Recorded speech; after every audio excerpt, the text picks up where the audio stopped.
Lors d'une conférence sur le doute, il est souligné que le doute est essentiel pour la négociation car il crée un espace de réflexion et génère de l'énergie.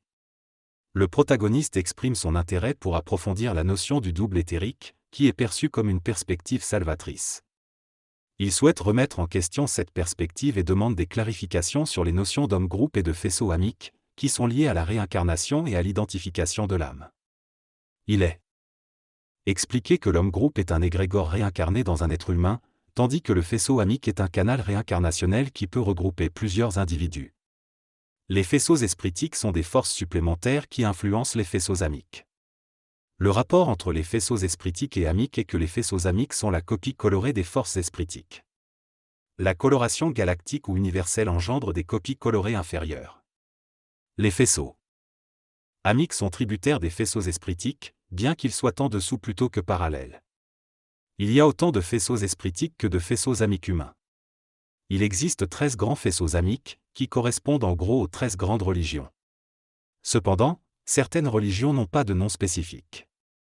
Les religions peuvent être divisées en celles qui s'accaparent l'archétype et celles qui sont progressistes et cherchent à s'adapter.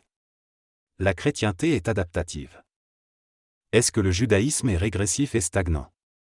D'autres religions américaines existent également, mais elles n'ont pas de nom global connu. Les Mormons sont une variante du faisceau chrétien et leur communauté crée des expériences mémorielles spécifiques à travers les contacts avec des entités éthériques et astrales. Lorsque les faisceaux descendent dans la conscience humaine, ils traversent différents mondes et ont des contacts avec le cœur et le cerveau. Cela crée des effets similaires à travers un cristal, bien que le cerveau de l'âme ne soit pas sous forme de cristal. La capacité de diviser et de colorer un faisceau de lumière est présente dans la conscience égoïque de certains humains. Cette division se manifeste par l'émergence de différents courants de pensée et de croyances religieuses. Par exemple, dans l'Église catholique romaine, un faisceau orangé descend qui peut être divisé en plusieurs nuances d'orange, créant ainsi des schismes religieux. Parmi ces schismes, on peut citer les témoins de Jéhovah, qui mélangent des éléments du christianisme et du judaïsme. Il existe également des faisceaux purs, tels que le faisceau rouge, qui alignent les groupes humains sur une évolution spirituelle commune. Ces faisceaux purs génèrent des mécanismes d'ordre, tels que la franc-maçonnerie ou l'ordre rosicrucien.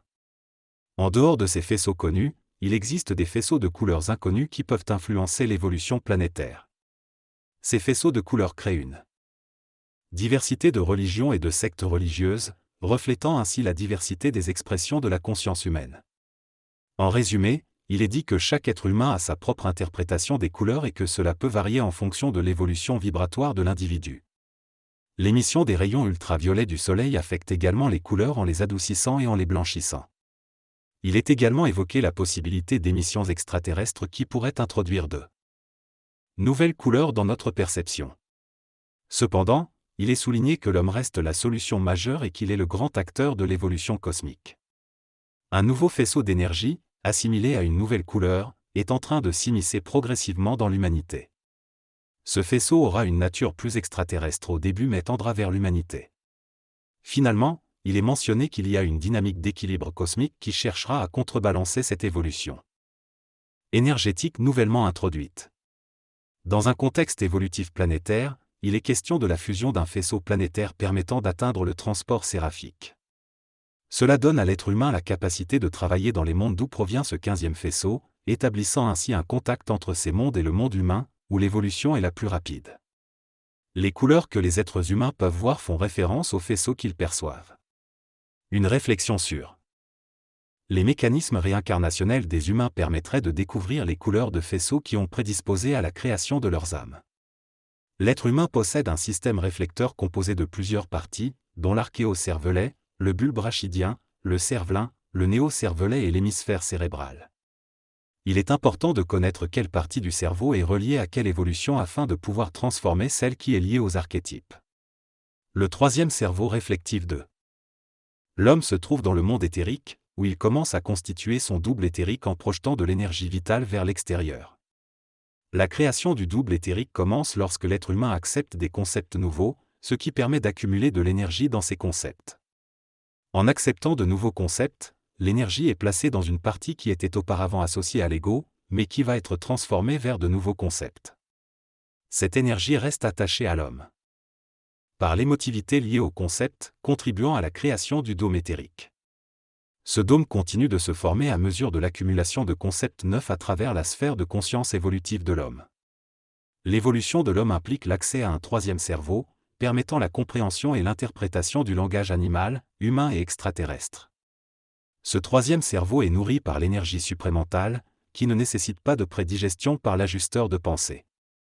D'énergie dans ce troisième cerveau permet la création de nouveaux concepts et formes, et une digestion de l'énergie supramentale pour les sphères inférieures de l'homme. Lors de cette évolution, l'homme digère son ajusteur de pensée et a accès à une conscience bilocative, avec une conscience planétaire par les deux hémisphères cérébraux et une conscience extraterrestre par le troisième cerveau. L'anégoïsation de la personnalité mentale lors de sa fusion avec le double éthérique se produit. Lorsque l'ego devient moins puissant et que le mental puise son énergie ailleurs que dans l'ego. Toutefois, tant que l'ego est fort, il reste de l'ego dans le mental, ce qui peut donner l'illusion d'une augmentation de la colère ou de la bellicité avec l'évolution. L'évolution de l'âme implique un contact avec l'ajusteur de pensée, qui apporte de l'énergie au mental et permet le développement de l'intelligence. Cependant, l'ego reste présent et alimente les émotions logiques dans le mental. Au fil de l'évolution, l'ego se dissipe grâce à l'énergie supramentale, qui est plus puissante que celle de l'astral ou du mental. Le contrôle de l'ego par le mental supramentalisé se renforce, mais l'ego devient également plus viol et puissant. Finalement, soit l'ego s'échappe, soit il est absorbé par le mental. Lors de la fusion de l'âme avec le mental, l'ajusteur de pensée se dissout, permettant au plan supramental d'absorber le mental. L'être humain fusionné n'a plus ni astral, ni ego, ni mental. L'expérience antérieure a engendré des archétypes cosmiques qui peuvent aider les nouveaux fusionnés. La fusion ralentit lorsque l'individu est intentionnel et a un contact avec le plan supramental. L'ajusteur de pensée peut accélérer ou retarder ce processus, mais il ne peut pas rétrograder. Selon ce texte, le processus de fusion entre le corps physique, le corps vital et le plan supramental de l'être humain peut sembler long, car il nécessite une attente due aux avertissements cosmiques laissés par l'expérience humaine et extra-humaine dans d'autres mondes. Si cette fusion se produit trop rapidement, sans contact suffisant avec le plan bouddhique, il y a un risque que l'être humain devienne un extraterrestre à part entière et ne puisse plus utiliser pleinement les deux hémisphères de son cerveau. Pour éviter cela, il est nécessaire d'attendre que suffisamment d'humanité ait attiré suffisamment d'énergie bouddhique pour que les individus fusion puissent la puiser et la transmettre de manière atténuée aux autres êtres humains restants sur le plan planétaire. Il existe également un autre phénomène qui n'est pas encore nommé, mais qui permettra un contact supramental dans le corps physique de certaines personnes. Cependant, ces informations sont encore difficiles à communiquer car les êtres humains sont trop émotionnellement réactifs et l'ego n'a pas encore la capacité de supporter légèrement ce type de communication. Dans ce texte, l'auteur parle de l'évolution de la conscience humaine et de la création de dômes éthériques ou doubles éthériques. Il explique que la majorité des individus ne créent pas leur propre dôme éthérique, mais contribuent à la création d'un dôme éthérique collectif. Ce dôme éthérique collectif est ensuite pris en charge par une conscience plus puissante, laissant les autres individus derrière. L'auteur mentionne également un processus de fusion des faisceaux énergétiques humains qui aboutira à la formation de 144 853 faisceaux, qui entraînera la disparition de nombreux individus. Il souligne que chaque individu travaille pour être l'un des 144 000, mais que de nombreux autres seront éliminés. L'auteur aborde également la notion de libre arbitre des cellules du corps qui prennent des décisions collectives, tout en soulignant que les décisions sont prises par un vote majoritaire des neurones. Enfin, il explique que les doubles éthériques peuvent être créés par d'autres personnes pour atteindre l'immortalité, laissant les contributeurs d'origine derrière. En résumé, ce texte explore des concepts liés à l'évolution de la conscience humaine et à la création de formes d'existence plus avancées, remettant en question certaines croyances populaires. Le texte aborde différents aspects de l'évolution de l'ego et de la conscience humaine. L'auteur affirme que la création d'un double éthérique rapproche l'individu de sa disparition, mais les humains ont tendance à préférer leur propre souffrance plutôt que de renoncer à leur ego. L'auteur mentionne également que sa conscience provient de réincarnations futures, ce qui lui donne une perspective différente du temps. Il explique que la fusion avec son double éthérique entraînera la disparition de sa conscience actuelle. L'auteur reconnaît que son ego doit être épluché pour pénétrer dans le dolé instantané, ce qui peut être douloureux et rallonger le temps. Il évoque également la nécessité d'accepter le contact pour devenir un orateur, ce qui implique une Transformation de la conscience. L'auteur conclut en affirmant que tout le passé et tout l'avenir font partie de l'instantané de la conscience humaine. L'auteur explique que l'expérience de l'âme passée n'est pas très difficile car nous avons des milliers d'années d'expérience derrière nous. L'avenir, en revanche, est différent car les changements se produisent rapidement. Il fait référence à sa propre évolution personnelle au cours des 4 dernières années. Il explique que ceux qui cheminent avec lui peuvent ne pas remarquer de différence significative car ils ont également changé. L'auteur compare l'ego à un virus qui sera finalement dissous. Il utilise l'analogie d'une pomme voulant devenir un être humain pour illustrer ce processus. Il mentionne qu'il y a d'autres formes d'existence sur d'autres planètes de la galaxie qui bénéficient également de mécanismes similaires. Il décrit un immense soleil entouré de planètes où se produisent des phénomènes fusionnels bloqués et des créations de dômes éthériques.